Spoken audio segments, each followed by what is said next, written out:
पिछली वीडियो में हमने बात की थी कि मैक्रो न्यूट्रिएंट्स के बारे में कि कार्ब्स, फैट्स, प्रोटीन्स किस तरीके से काम करते हैं और अल्कोहल हमारी बॉडी में किस लेवल पर काम करता है। अगर आपने वो वीडियो नहीं देखी है तो पहले उसे जाकर के देख लेना। It will be very beneficial for you. It's a basic of nutrition. तो hello everyone, this is doctor R K here. I am MBBS doctor and today we will talk about some other topics about some dietary reference तरीके से diets वगैरह और उसके references काम करते हैं। तो या जब आप लोग अपना वेट लॉस या मसल गेन का डाइट प्लान ट्रैक करते हो तो आपसे कहाँ गलती होती है, इसके बारे में भी बात करेंगे। और दूसरा मेन है कि आपकी बीमारियां और सप्लीमेंट के साइंटिफिक फ्रेमवर्क से प्रिस्क्राइब करता हूँ मैं। तो आपने अक्सर लोगों को बोलते सुना होगा कि यार डॉक्टर साहब, मैं तो बहुत कम खाता हूँ, पानी भी पीता हूँ बहुत, है ना, तो वजन बढ़ जाता है। या फिर जिम गोयर्स वगैरह बोलते हैं कि मैं तो रोज 3-4 हजार कैलोरी खा रहा हूँ, मास गेनर भी खा रहा हूँ, पर मेरा तो मसल गेन नहीं हो रहा या वेट गेन नहीं हो रहा। और तो एज अ डॉक्टर जब मैं क्लिनिक में बैठता हूँ तो मुझे लगता है कि या तो पेशेंट का मेटाबॉलिज्म खराब है या फिर या पेशेंट जो है वो झूठ बोल रहा है। बट मेडिकल साइंस कहती है कि प्रॉब्लम झूठ की नहीं है, प्रॉब्लम है डाइट एनालिसिस के असेसमेंट एरर्स की। तो एक चीज होती है, एक टर्म होती है हॉथरॉन इफेक्ट। वो क्या होता है कि मान लो कि मैं आपको कोई एप्लीकेशन दूं, सपोज करो आप मेरे पास आए और मैं आपको बोलूँ कि यार आपको ये एप्लीकेशन यूज करनी है और इसमें आपको जो आपका कैलोरी इनटेक है, डाइट इनटेक है, वो पूरा का पूरा इस पे एक चार्ट की तरह बनाना है। जब किसी पेशेंट का एग्जैक्ट कैलोरी इनटेक जानने के लिए उन्हें वेटेड फूड रिकॉर्ड, मतलब यानी कि जो भी खाओ उसे, जैसा मैंने बताया कि उसे वे करके लिखो, तो वहाँ एक बहुत ही बड़ा बिहेवियरल वायरस एक्टिव हो जाता है जिसे मेडिकल फिजियोलॉजी में कहते हैं हॉथरॉन इफेक्ट। इसका सिंपल मतलब ये है कि जब किसी इंसान को पता होता है ना कि उसे ऑब्जर्व किया जा रहा है, तो उसका नॉर्मल बिहेवियर थोड़ा सा बदल जाता है। ये वैसा ही है कि अगर आपका कभी कभी क्या होता है, एक एक एक टर्म होती है, व्हाइट कोट सिंड्रोम बोलते हैं उसको। मतलब थोड़ा सा जब कोई पेशेंट आता है वो ब्लड प्रेशर का होता है या नहीं भी होता है, तो जब डॉक्टर ब्लड प्रेशर लेते हैं तो वो ऑटो उनका ब्लड प्रेशर थोड़ा सा हाई आता है। ठीक है, जरूरी नहीं, हो सकता है वो नॉर्मल भी हो। तो रियल लाइफ एग्जांपल देखो, अगर मैं आपको बोलूँ कि आप जो भी खाओ उसे स्केल पर तोल कर लिखो, तो आप आलसी हो जाओगे और आप बोलोगे कि कौन अब एक एक बिस्किट को वे करेगा, या इससे अच्छा है कि मैं खाता ही नहीं। यानी आपका जो एक्चुअल ईटिंग पैटर्न है वो बदल गया, तो सिर्फ इसलिए क्योंकि आप ट्रैक कर रहे थे। तो और इससे भी बड़ा डेंजर है अंडर रिपोर्टिंग बायस। तो मेडिकल डेटा कहता है कि चाहे कोई ओबीस पेशेंट हो या कोई मान लो इलीट एथलीट हो, तो लोग हमेशा अपने खाने को 10 से 30% तक कम रिपोर्ट करते हैं। क्लिनिक में मेरे पास पेशेंट आता है और बोलता है कि सर मैं तो रोज सिर्फ 2 रोटी खाता हूँ, दाल खाता हूँ, सैलेड खाता हूँ। तो लेकिन जब मैं उससे थोड़ा और पूछता हूँ कि यार शाम की चाय पी कि नहीं पी, तो कहता है हाँ यार 3 कप चाय हो गई। और मैंने बोला कि उसमें शुगर थी, तो बोलते हैं हाँ शुगर थी। और उसके साथ क्या खाया, तो उन्होंने बोला कुछ नहीं, बस 2-2 बिस्किट खाए। तो या रात को किसी ने आधी कटोरी नमकीन खा ली क्योंकि उसको भूख लगती रात को, चाट वगैरह बना के खा ली। तो ऐसी चीजें हमारा दिमाग ऑटोमेटिकली फॉरगेट कर देता है ऑटोमेटिकली।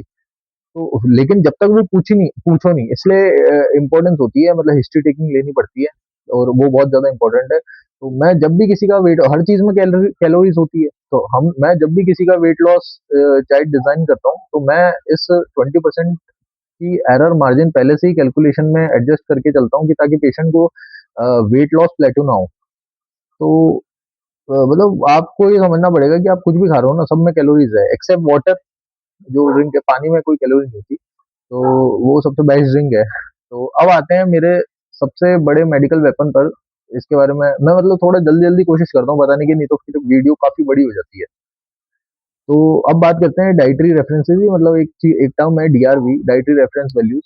इंटरनेट के ज्ञानी आपको बोलेंगे कि सबसे रोज मतलब सबको 60-70 ग्राम प्रोटीन खाना चाहिए या फिर 0.8 ग्राम पर बॉडी वेट पर केजी बॉडी वेट खाना चाहिए। पर एज अ क्लिनिशियन मैं जानता हूँ कि न्यूट्रिशन में वन साइज फिट्स ऑल एक एक तरीके की क्रिमिनल अप्रोच है।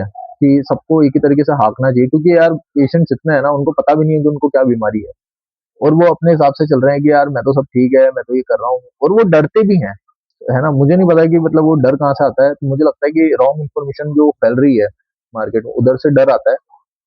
और मैं ये नहीं कह रहा हूँ, क्योंकि अ, जो बेसिक है वो तो यही है कि भाई 0.8 ग्राम प्रोटीन एक नॉर्मल को खाना चाहिए, और इसके बारे में मतलब मैं एक वीडियो बनाऊंगा प्रोटीन के ऊपर। और जैसे कि उसको फिर अपन 1.5 1.6 ग्राम पर केजी बॉडी वेट तक भी लेकर के जाते हैं प्रोटीन को, अगर किसी का गोल है, कोई एथलेटिक गोल है, बॉडी बिल्डिंग गोल है, कुछ भी है, तो उस पर ले जा सकते हैं, वो बिल्कुल सेफ है। लेकिन हु नोज कि मतलब उसके साथ सब कुछ सेफ है, उसकी किडनी डैमेज नहीं है, किडनी स्टोन्स का कोई प्रॉब्लम नहीं है, या फिर कोई भी समस्या हो सकती है, या फिर वो डिहाइड्रेटेड है, या जो भी बहुत सारी चीजें होती है, उसके बारे में फिर डिटेल में बाद में बात करेंगे। अभी मैं जैसे बात कर रहा हूँ, तो मैं सबको एक तरीके से नहीं देखता, मैं मेरा ऐसा अप्रोच रहता है, मेरा ऐसा मानना है पर्सनली कि हर पेशेंट, उसकी समस्या अलग है, उसकी जो प्रॉब्लम्स हैं वो अलग है, और उसके जो गोल्स हैं सबसे इम्पोर्टेंट वो अलग है। अब हर किसी का गोल मसल बिल्डिंग नहीं है, सब सब थोड़ी ना आता है, सब कोई फिट रहने के हिसाब से आता है, कोई कहता है यार ठीक है बस थोड़ी कुछ मूवमेंट होती रहे बॉडी में।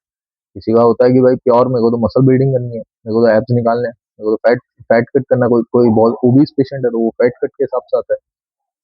कोई कुछ कोई फाइटर लोग होते हैं, वो बॉक्सर है, कोई कॉम्बैट स्पोर्ट खेलता है, तो वो उस हिसाब से आता है। सबका अपना अपना अलग, कुछ लोग टाइम पास के हिसाब से आते हैं, आपको पता ही है। तो क्योंकि भाई कुछ नहीं कर रहे, ठीक है जिम चले जाते हैं, फ्लैक्स है। तो सबका अपना अपना अलग रहता है। तो अभी मतलब उसके बारे तो एक ही उसमें निगाह में नहीं देख सकते पेशेंट को, और ये सब मतलब होती ही है किसी ना किसी को समस्या, जैसे ब्लड प्रेशर है भाई, मतलब इंडिया के अंदर 60% लोगों तक को हाइपरटेंशन है, but they are not like, they are just not diagnosed. और हाइपरटेंशन तो एक साइलेंट किलर है। डाइटरी रेफरेंस वैल्यूज पर, कि इंटरनेट की ज्ञानी आपको बोलेंगे कि रोज सबको रोज 60 ग्राम प्रोटीन चाहिए, पर एज अ क्लिनिशियन मैं जानता हूँ कि न्यूट्रिशन में वन साइज फिट्स ऑल एक क्रिमिनल अप्रोच है। तो मेरे पास 4 स्ट्रिक्ट पैरामीटर होते हैं, तो उसके बारे में मैं आपको बताता हूँ, और वो कैसे काम करते हैं, जिसमें से सबसे इंपॉर्टेंट वाला मैं लास्ट में बताऊंगा। पहले मैं आपको दो बताऊंगा, वो भी इंपॉर्टेंट है, लेकिन उनकी इंपॉर्टेंस कहीं और है, और उसके साथ मैं आपको क्लिनिकल एग्जांपल भी दूंगा। ये बहुत इंपॉर्टेंट है अगर आप इसको समझ गए तो। और अगर आपको नहीं भी समझ में आता, तो मैं आपको जो एग्जांपल दूंगा आप उसको ध्यान रखना। सबसे पहला है LRNI, यानी कि लोअर रेफरेंस न्यूट्रिएंट इनटेक। ये पॉपुलेशन के सिर्फ बॉटम 2.5% लोगों की रिक्वायरमेंट होती है। It is a like ultimate danger zone. अगर मेरे पास क्लिनिक में किसी पेशेंट की डाइट हिस्ट्री में इनटेक इस लाइन से नीचे मिला, तो मैं बिना ब्लड टेस्ट किए भी बोल सकता हूँ कि पेशेंट को क्लिनिकल डेफिशिएंसी की बीमारी होने ही वाली है, या वो बीमारी लेकर के ही रिप्रेजेंट करेगा। और अगर आपका, जैसे फॉर एग्जांपल दे रहा हूँ, अगर आपका विटामिन सी का इंटेक इस LRNI से नीचे चला गया, तो मेरे पास इमरजेंसी में आने से पहले ही आपको स्कर्वी हो जाएगा, और मसूड़ों से खून आने लगेगा, जॉइंट में क्लिनिकल swelling हो जाएगी, और फ्रैक्चर्स का रिस्क भी बढ़ जाता है। तो दूसरी चीज होती है, सेकंड टर्म जो है वो है, याद आता है EAR, यानी कि एस्टिमेटेड एवरेज रिक्वायरमेंट। ये पॉपुलेशन का एग्जैक्ट 50% लाइन है। इसका मतलब है कि मैं कभी किसी इंडिविजुअल के पेशेंट के लिए, मतलब ये किसी इंडिविजुअल पेशेंट के लिए नहीं करता इसको यूज, क्योंकि इसका मतलब है कि बाकी 50% लोग जो अभी भी डेफिशिएंट रह सकते हैं। तो ये एग्जैक्ट मतलब पॉपुलेशन 50% लाइन है, मतलब मैं इसका यूज तब कर सकते हैं अपन लोग कि जब बड़े स्केल पर मास फीडिंग करनी हो, मास फीडिंग को मैनेज करना हो, या जैसे मान लो कि कोई पूरे हॉस्पिटल वार्ड को पेशेंट के लिए मास डाइट किचन डिजाइन करना हो, या जैसे आर्मी में इसका मंथली राशन बैलेंस करना हो, या कोई जैसे मान लो गवर्नमेंट की कोई डेफिशिएंसी रेडिकेशन प्रोग्राम चल रहा है, तो उसको रूल आउट करना हो, तो वहाँ ये चीज यूज हो सकती है। बट इसके बारे में जानना जरूरी जरूरी है, इसलिए मैंने इसको इसमें डाला है। दूसरी चीज होती है RNI। और RNI का मतलब RNI बोल लो या RDA बोल लो, मतलब रिकमेंडेड डाइटरी अलाउंस होता है ये आपकी किसी भी हेल्थ सप्लीमेंट में, आप जब कोई हेल्थ सप्लीमेंट यूज करते हो तो उसमें भी ये लिखा हुआ होता है। तो आप पीछे लेबल देखोगे, तो ये क्या होता है, ये वो सेफ और ऑप्टिमल जोन है जो 97.5% पॉपुलेशन की रिक्वायरमेंट को कंप्लीट कर देता है। तो जब आप मेरे पास वेट लॉस या मसल हाइपरट्रॉफी या थायराइड डायबिटीज के मैनेजमेंट के लिए आते हैं, तो मैं इसी RDA को टारगेट करने की या हिट करने के लिए आपका कस्टमाइज डाइट चार्ट प्लान करता हूँ। और उसी वही चार्ट मैं मतलब डिज़ाइन करने की कोशिश करता हूँ और इसकी मतलब हिस्ट्री वगैरह लेकर के सारी। तो एक मैं इसका एग्जांपल देता हूँ कि ये कैसे काम करता है, आपको एक बार में समझ में आ जाएगा। जैसे एक मेंस्ट्रुएटिंग फीमेल के लिए मैं क्लिनिकल प्रैक्टिस में रोज 18 मिलीग्राम आयरन मैंडेटरी इंश्योर करता हूँ। ये लिमिट मतलब ये तो करना ही होता है। तो क्योंकि अगर मैंने ये टारगेट नहीं किया तो पेशेंट को क्रोनिक माइक्रोसिटिक हाइपोक्रोमिक एनीमिया हो जाएगा। तो उसकी बॉडी में एक तरीके का एनीमिया है ये, जो आयरन की डेफिशिएंसी से हो जाता है। तो उसकी बॉडी में हीमोग्लोबिन क्रैश हो जाएगा, हेयर फॉल वगैरह शुरू हो सकता है, और हो ही जाएगा, हो क्या सकता है, होता ही है। और सीवियर लेथार्जी होती है, और बहुत पेशेंट है आयरन डेफिशिएंसी के, मतलब बहुत ही ज्यादा, स्पेशली वुमेन्स में। और आखिरी सबसे इम्पोर्टेंट इसके बाद जो आती है चीज, वो है यूएल, यानी कि अपर टॉलरेबल अपर लिमिट लेवल। ये वो मैक्सिमम लक्ष्मण रेखा है जहां तक बॉडी किसी न्यूट्रिएंट को बिना टॉक्सिसिटी के हैंडल कर सकती है। इसके ऊपर जाते ही पॉइजनिंग और एक्यूट ऑर्गन डैमेज का जो रिस्क है वो बढ़ जाता है।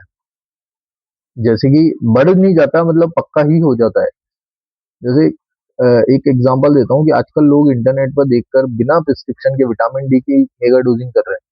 जैसे रोज 10,000 इंटरनेशनल यूनिट खा रहे हैं, 8,000 इंटरनेशनल यूनिट खा रहे हैं, जबकि नॉर्मल आरडीए तो सिर्फ 600 इंटरनेशनल यूनिट का है। तो जब आप इसका है ना यूएल क्रॉस करते हो, अपर लिमिट क्रॉस करते हो, तो बॉडी में कैल्शियम ऑब्जॉर्ब तो बहुत होता है, पर लोग सबसे बड़ी गलती ये करते हैं कि इसके साथ विटामिन के टू नहीं लेते। एक तो ये भी बहुत बड़ी वो है।